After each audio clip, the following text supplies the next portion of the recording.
Hi guys, welcome back to my channel. This is Lena Jima's Corner. I still want to one more time react to the murder of Osinachi Nwanchuku.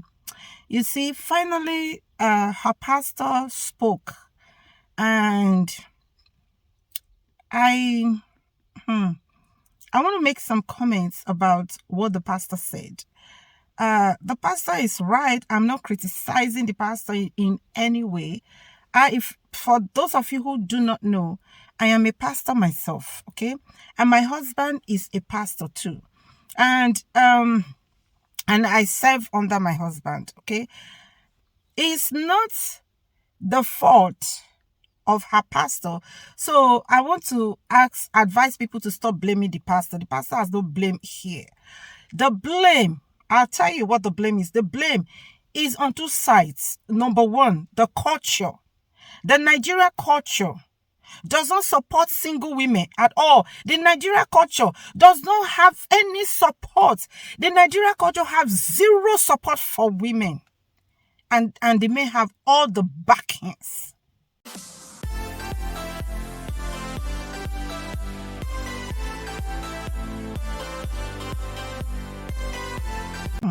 If a woman cries to her parents, the parent will send the woman back. Say, hey, go back.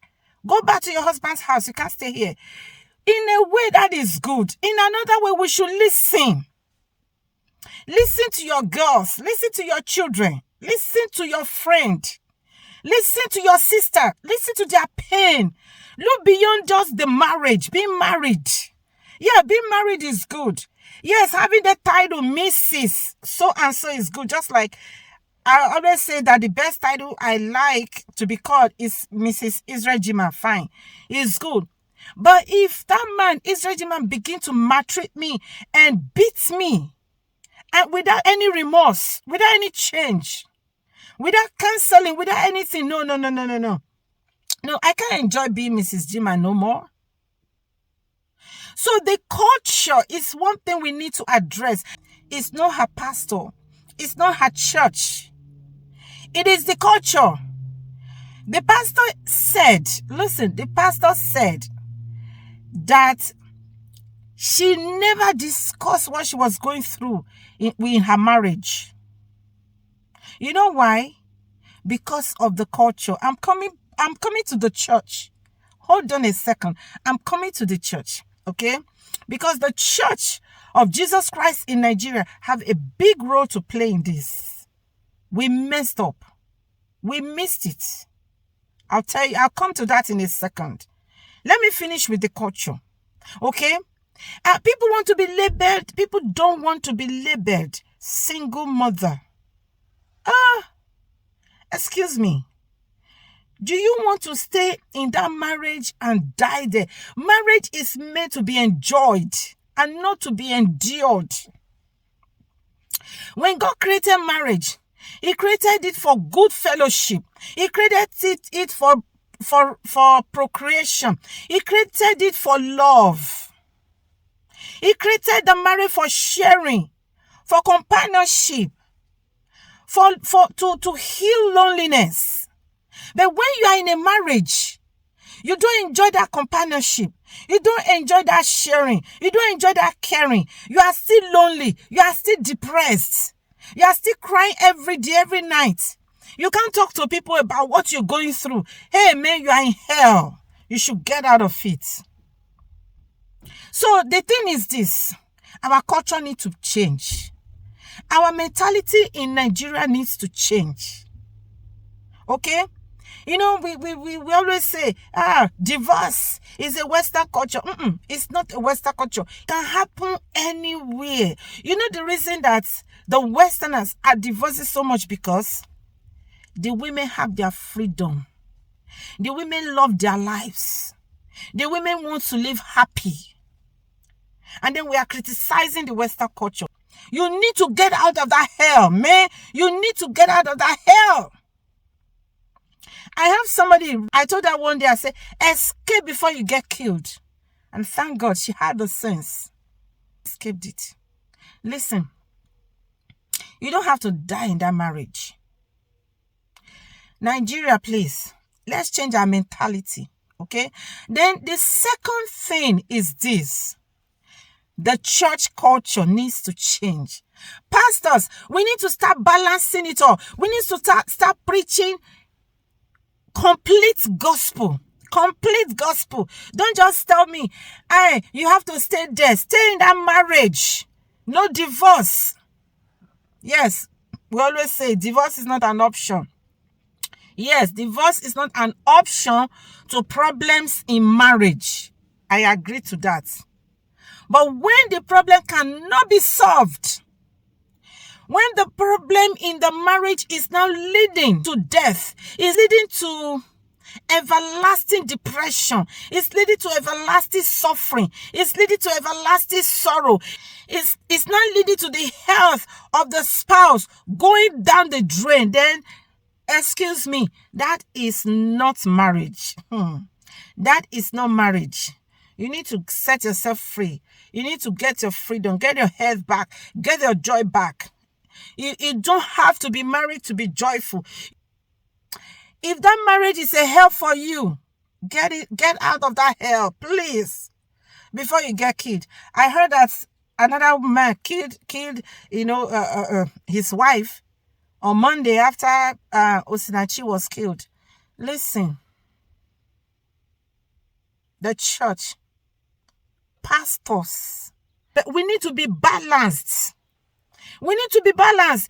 Tell those people marriage can be worked out. Yes, but what of when it's not workable? What of when it's not workable?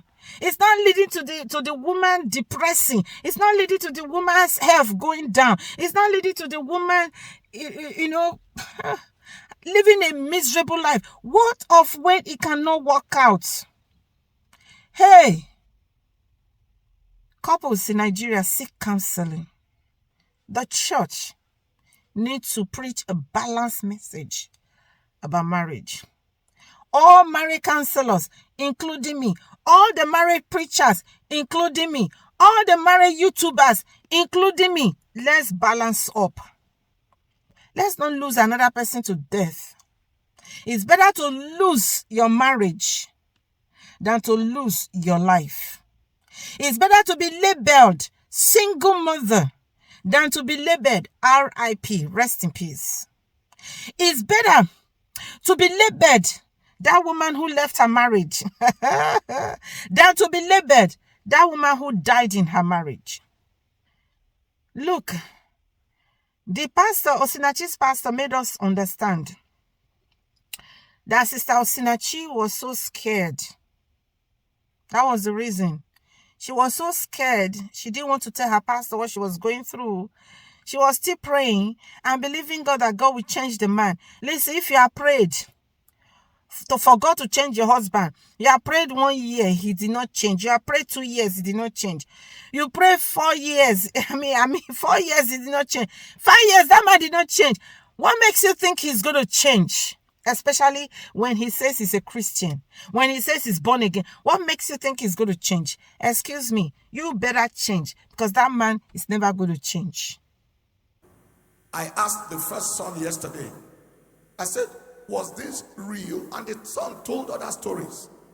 And I said, so why didn't you tell me? Because typically they will run to me after service. And I'll pray for them, lay hands on them. Why didn't you tell me about what was going on in the home?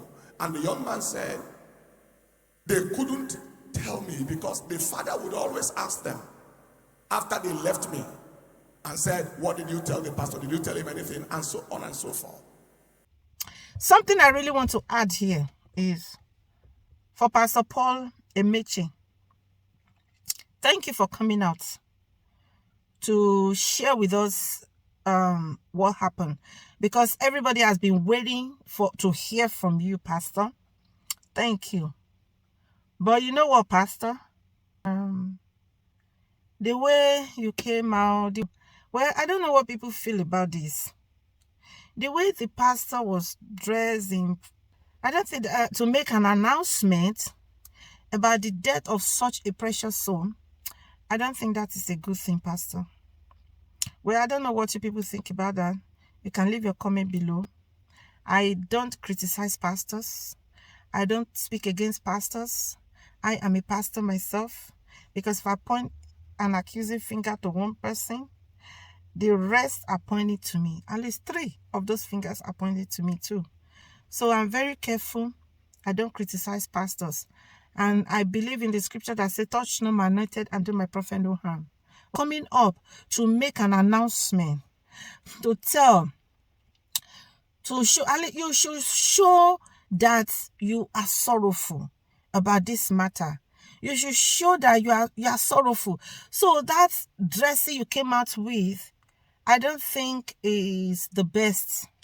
To be honest, I don't think it's the best. Just for in the case of next time, when you are going to make a public talk like that about somebody, who just passed, please, sir, at least dress appropriately to match up with the occasion. A simple respect for the dead, okay? This is a young child that died, a young person, 42. Other people could dress up like that, but not from you, Pastor. No, definitely not from you. That's the only thing I see. But everything you said is okay. It's just unfortunate. And I want to say to women out there, talk to somebody. Okay? Thank you for listening.